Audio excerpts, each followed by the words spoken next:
തിരുവനന്തപുരം നഗരത്തിൽ വെള്ളപ്പൊക്കം ഉണ്ടാകുന്നതിൻ്റെ പ്രധാനപ്പെട്ടത് തോടുകളും ഒക്കെ തന്നെ ഒന്നുകിൽ മൈനർ ഇറിഗേഷൻ്റെത് അല്ലെങ്കിൽ മേജർ ഇറിഗേഷൻ്റെ പ്രോജക്റ്റുകൾ വരുന്നതാണ്.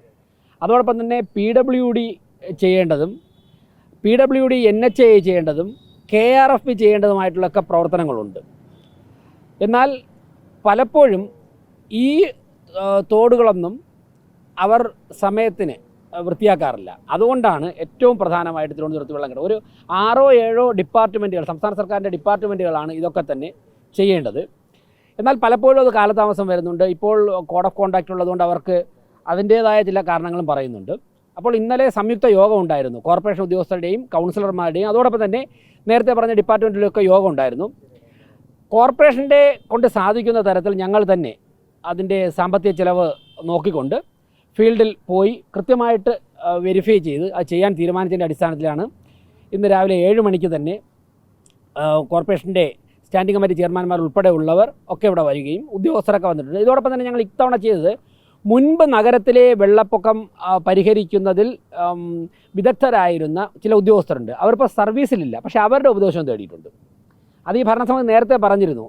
എക്സ്പീരിയൻസ്ഡ് ആയിട്ടുള്ള ആൾക്കാരുടെ ഉപദേശം എല്ലാ മേഖലകളിലും ഞങ്ങൾ തേടുവന്നു. അങ്ങനെ അവരുടെ യോഗം കഴിഞ്ഞ ദിവസം നടത്തിയിരുന്നു.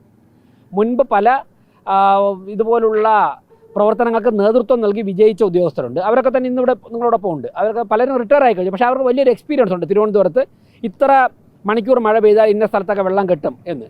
അതിനനുസരിച്ചിട്ടുള്ള ഒരു മഴക്കാല പൂർവ്വ ശുചീകരണ പദ്ധതിയാണ് മുന്നോട്ട് പോകുന്നത്. ഇന്നിപ്പോൾ ഞങ്ങൾ പല സ്ഥലങ്ങളും സന്ദർശിക്കും. അതിനുശേഷം ഞങ്ങളൊരു സബ് കമ്മിറ്റി രൂപീകരിച്ചിട്ടുണ്ട്. എല്ലാ ഡിപ്പാർട്ട്മെൻറ്റിലെ ഉദ്യോഗസ്ഥന്മാരും corporation standing committee chairman Shri MR ഗോപനൊക്കെ ഉൾപ്പെടെയുള്ളവരുടെ ഒരു സബ് കമ്മിറ്റിയുണ്ട്.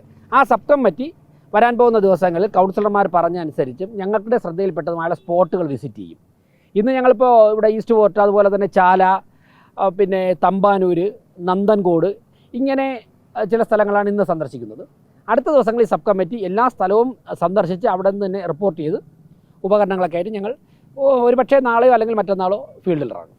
വേറെ വലിയ പ്രശ്നം നിങ്ങൾക്ക് ഈ മഴക്കാലപൂർവ്വം അല്ലെങ്കിൽ ഇത്തരത്തിലുള്ള പ്രതിസന്ധികൾ നേരിടുന്നതിനോടൊപ്പം തന്നെ വലിയ പ്രതിസന്ധി എന്ന് വെച്ചാൽ ഈ നവമാധ്യമങ്ങളിലൂടെ വരുന്ന വിമർശനങ്ങളാണ്. അതായത് മേയർക്കും ഡെപ്യൂട്ടി മേയർക്കും ഒന്നും കാര്യമായി ഭരണ സംവിധാനത്തെ നിയന്ത്രിക്കാൻ സംവിധാനങ്ങളില്ല. അവർ അവരുടേതായ വ്യക്തിപരമായ കാര്യങ്ങളിലേക്ക് പോവുകയാണെന്നൊക്കെയല്ല വലിയ വിമർശനങ്ങൾ. CPM സൈബർ സഖാക്കളാണ് അത്തരത്തിൽ കൂടുതലായിട്ട് വരുന്നത്. വാസ്തവത്തിൽ അതും നേരിടേണ്ടി വരില്ല ഈ രോഗങ്ങളുടെ? അല്ല, അത് CPM ഇപ്പോൾ പ്രത്യേകിച്ച് ജോലിയൊന്നുമില്ലല്ലോ. ഇപ്പോൾ അസംബ്ലി ഇലക്ഷൻ്റെ റിസൾട്ട് കൂടെ വന്നു കഴിഞ്ഞാൽ കൂടുതൽ സമയം കിട്ടും. അപ്പോൾ പിന്നെ അവർക്ക് ഇക്കാര്യങ്ങളൊക്കെ ചെയ്യാൻ കൂടുതൽ സമയമുണ്ട്. അപ്പോൾ അതൊക്കെ അവർ ഭംഗിയായിട്ട് ചെയ്തോട്ടെ, അവരുടെ വഴിക്ക് ചെയ്തോട്ടെ. അപ്പോൾ പിന്നെ ഞങ്ങൾ ജനങ്ങളെ ഏൽപ്പിച്ച ഉത്തരവാദിത്തം കൃത്യമായിട്ട് ചെയ്യുന്നുണ്ട്. CPMൻ്റെ മുതിർന്ന സഖാക്കന്മാർക്കോ, എനിക്കിപ്പോൾ അവിടെ ഞാൻ പേര് പറയുന്നില്ല, ഏറ്റവും മുതിർന്ന സഖാക്കന്മാർക്ക് ഉൾപ്പെടെ ഇപ്പോൾ ഒരുപാട് സമയമുണ്ട്. ഇതിനുള്ള സംവിധാനമൊക്കെ ഉണ്ട്. അപ്പോൾ അതുകൊണ്ട് അവർ വിമർശനങ്ങളൊക്കെ ഞങ്ങളതൊക്കെ തന്നെ ആസ്വദിക്കുകയാണ്, അവരുടെ വിമർശനങ്ങളൊക്കെ തന്നെ. മറ്റൊന്ന്, ഞങ്ങളിപ്പോൾ എല്ലാ വാർഡിനും 1 ലക്ഷം രൂപ വെച്ചിട്ട് അലോട്ട് ചെയ്തിട്ടുണ്ട്. എല്ലാ വാർഡിനും, അതായത് അത് മുൻപും ചെയ്തിരുന്ന കാര്യം തന്നെയാണ്, ആദ്യമായിട്ട് ചെയ്യുന്നതല്ല.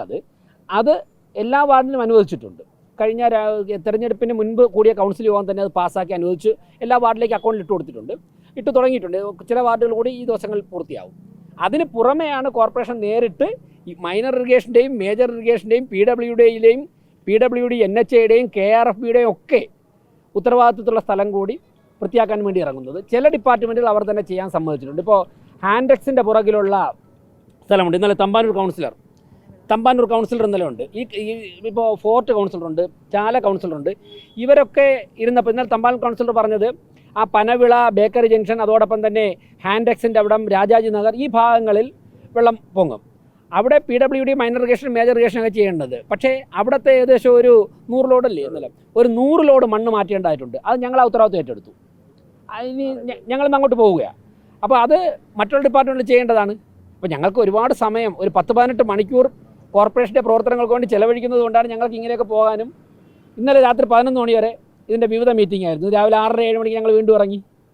അപ്പോൾ CPM സഖാക്കൾക്ക് ഇങ്ങനെ ഇറങ്ങേണ്ട ആവശ്യമില്ല. അവർക്ക് ഭക്ഷണമൊക്കെ സ്വസ്ഥമായിട്ട് ഇരുന്നിട്ട് സോഷ്യൽ മീഡിയ പോസ്റ്റ് ഇട്ടാൽ മതി. അസംബ്ലി ഇലക്ഷൻ കഴിഞ്ഞാൽ കുറച്ച് കൂടുതൽ സമയം കിട്ടും. 2020 കഴിയുമ്പോൾ പൂർണ്ണ സമയം കിട്ടും. എല്ലാ നേതാക്കന്മാർക്കും സോഷ്യൽ മീഡിയ പോസ്റ്റ് ഇടാനുള്ള സമയം കിട്ടും. അതിന് എല്ലാവിധ ആശംസകളും.